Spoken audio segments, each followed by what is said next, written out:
Сәлеметсіздер ме, құрметті қайсылар арқасымен конкурсқа қатысушылары. Менің есімім Сатылбай Инабат. Мен Павлодар облысы Ақтоғай ауданы Жәнібек ауылының тұрғынымын. Қазіргі таңда мен Нұрлан атындағы жалпы орта білім беру мектебінің 9-шы сынып оқушысымын. Мен өзімді көшбасшымын деп санаймын. Өйткені жауапкершілікті сезініп, әрдайым өзімді дамытуға, алға ұмтылуға тырысамын.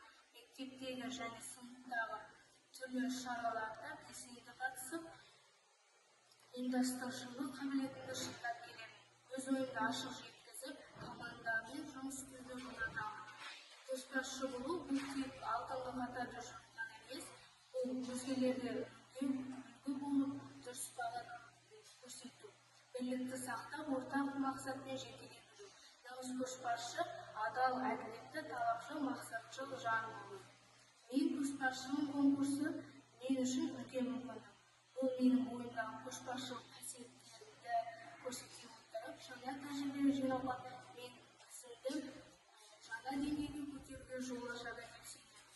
Қазіргі заманда мектеп оқушылары тек білім алып қана қоймай, өз ортасында белсенділік танытып, ұжымдық өмірге үлес қосу, олардың тұлға ретінде қалыптасуына үлкен әсер етеді. Осындай белсенді жан-жақты оқушылардың бірі мен Сатылбай Инабат. Мен өз сыныбымда ғана емес, мектеп көлемінде де беделге иемін. Көшбасшылық қасиеттерімен ерекшеленетін оқушылардың бірімін. Ұжыммен жұмыс істей білемін.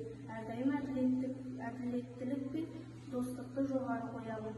Өзімнің үлгілі тәртібімен, жауапкершілігімен, ізденімпаздығыммен, қатарласуымнан ерекшеленемін.